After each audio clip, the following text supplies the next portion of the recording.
नमस्कार दोस्तों, मैं प्रकाश लितरवाल आप सबका स्वागत करता हूं आपके अपने यूट्यूब चैनल BHW@एजुकेशन में। दोस्तों, आज अपने ने एक नया टॉपिक ले लिया है। कौन सा? नीति निर्देशक तत्व है। कौन से नीति निर्देशक तत्व है, इसके बारे में अपने जिक्र करने वाले हैं। दोस्तों, अगर इसके बारे में अपने जिक्र करें तो यह भाग 4 में लिया गया है। कौन से में? ये भाग 4 में है। और अनुच्छेद कहाँ से कहाँ तक है? अनुच्छेद है 36 से लेकर 51 तक। कहाँ से कहाँ तक है? 36 से लेकर 51 तक है। ठीक है, आगे बात समझें आपको। अब अपन बात करते हैं एक एक अनुच्छेद की, विस्तार से चर्चा करेंगे। एक एक अनुच्छेद की विस्तार से चर्चा करेंगे।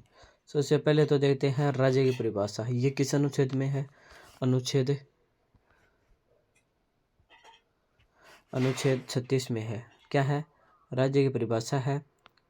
वही है जो क्या है? अनुच्छेद 12 में है। वही है जो क्या है?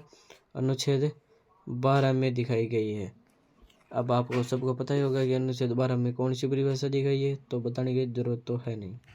फिर अनुच्छेद 37 की बात करें तो इसमें लिखा हुआ है कि जो हमारा भाग 4 है वो वाद योग्य नहीं है।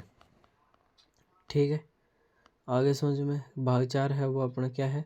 वाद योग्य नहीं है। फिर बात करें अनुच्छेद 38 की। किसकी? अनुच्छेद 38 की। अनुच्छेद की बात करें तो इसमें क्या है? लोक कल्याणकारी योजना एवं सामाजिक व्यवस्था।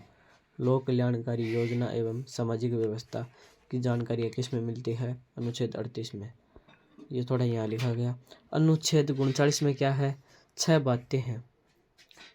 क्या है अनुच्छेद 6? क्या है 39 में? 6 बातें हैं। 6 बातें कौन कौन सी है वो अपन देख ले। एक नंबर बात क्या है? स्त्री एवं पुरुषों को क्या मिलेगा? समान कार्य मिलेगा। स्त्री और पुरुषों को क्या मिलेगा? समान कार्य। फिर 2 नंबर बात क्या है? स्त्री व पुरुषों को समान वेतन मिलेगा। स्त्री व पुरुषों को क्या मिलेगा? समान वेतन मिलेगा। उसके बाद अपन जिक्र करें किसकी? बात करें 3 की।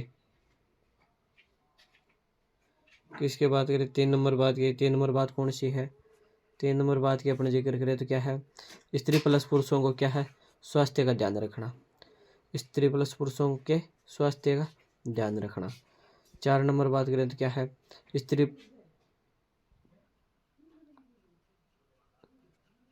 स्त्री प्लस पुरुषों के बच्चों को गरिमा युक्त वातावरण, यानी अगर कोई काम पर पुरुष और जा रहा वहाँ है तो वहाँ पर जो बच्चे हैं जा रहे हैं उनके साथ में, तो उनका जो वातावरण है वो उनके अनुसार होना चाहिए, यानी उनके गरिमा के अनुसार होना चाहिए। फिर आर्थिक संसाधनों का विकेंद्रीकरण हो। और 6 नंबर कौन सी है? आर्थिक संसाधनों का केंद्रीकरण हो।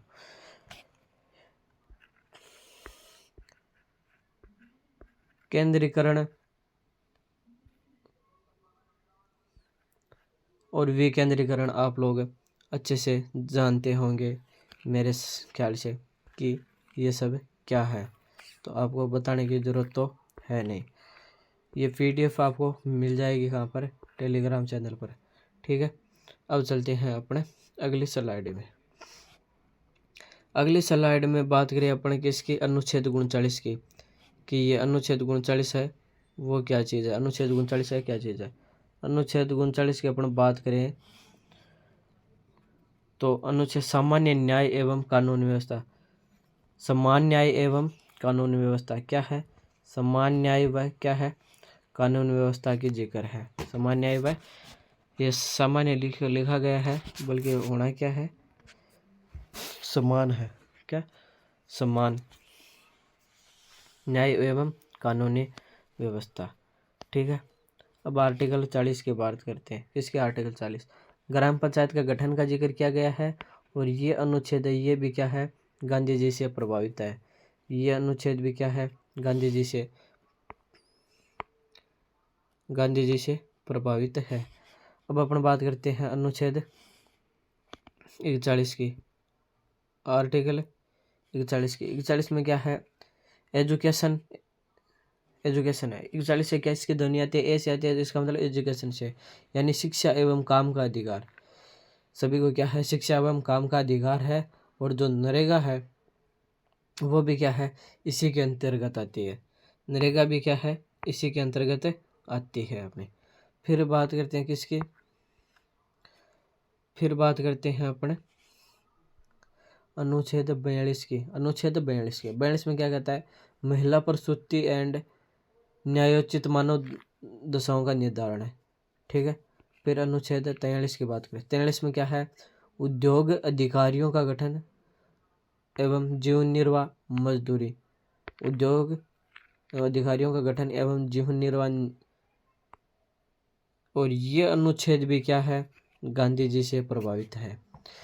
ये अनुच्छेद भी क्या है, गांधी जी से प्रभावित है। आशा करता हूँ कि आप सबको इतनी बात है वो अच्छी तरीके से समझ में आ गई होगी।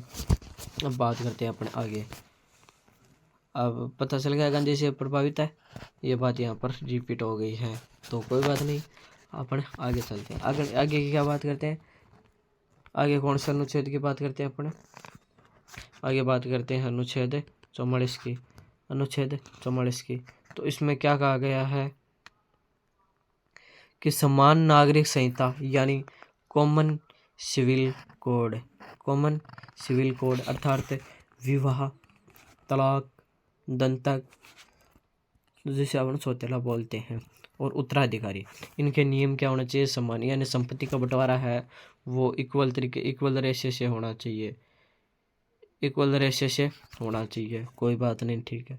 और ये केवल गोवा में लागू है, ये केवल गोवा में लागू है। फिर उसके बाद करते हैं अपन बात 45 की। इसकी बात करें तो 6 से 14 वर्ष के बालकों को शिक्षा का दायित्व राज्य सरकार का होगा। 6 से 14 वर्ष के बालकों का दायित्व है वो किसका होगा, अपनी राज्य सरकार है उसका होगा। किसका होगा, राज्य सरकार का होगा। इनकी जो मूल भाषा है वो कौन से अनुच्छेद में जोड़ी गई है, 21A में जोड़ी गई है। किस में जोड़ी गई है, 21A में जोड़ी गई है। ये बात आपने पहले भी एक जगह मैंने बता दी थी आपको, जब 21वां अनुच्छेद कर। फिर अनुच्छेद 46, SC/ST को शिक्षा के क्षेत्र में आर्थिक सहायता। अनुच्छेद 47, अनुच्छेद 47 क्या कहता है कि स्वास्थ्य से संबंधित मादक पदार्थों पर प्रतिबंध। मादक पदार्थों पर क्या है, प्रतिबंध, जैसे शराब एवं आंगनबाड़ी सेवाएं, यानी जो आंगनबाड़ी के में जो सेवाएं मिलती है वो आर्टिकल की से मिलती है, 47 से मिलती है। ठीक है।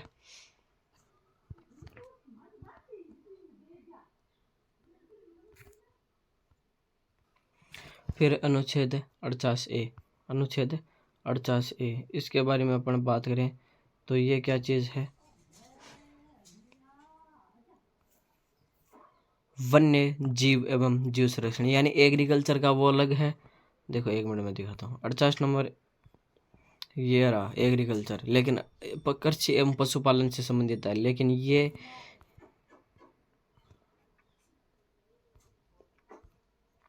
जो है ये वन्य जीव संरक्षण से है। ये क्या है, वन्य जीव संरक्षण से। अनुच्छेद 49, राष्ट्रीय स्मारकों का संरक्षण और राष्ट्रीय स्मारकों के लिए क्या है, इसमें राष्ट्रीय स्मारकों का संरक्षण है, यानी कि राष्ट्रीय सुरक्षा स्मारकों के लिए कानून कौन बनाएगी, संसद बनाएगी, और रक्षा कौन करेगी, राज्य सरकार इसकी सुरक्षा करेगी। राज्य सरकार क्या करेगी, सुरक्षा करेगी। अनुच्छेद 50 क्या है, न्यायपालिका का निर्माण विधायिका से पृथक होगा। ठीक है। और अनुच्छेद अंतिम कौन सा है, विदेश नीति का क्या होगा, अधिकार होगा। तो आशा करता हूँ कि ये चीज़ सारी है वो आपको समझ में आ गई होगी। अगर किसी भी प्रकार का डाउट आपको जाता है तो आप मुझे इस नंबर पर संपर्क कर सकते हैं। मैं आपको नंबर बता देता हूँ। इस नंबर पर आप हमसे हमारी टीम से जुड़ सकते हैं।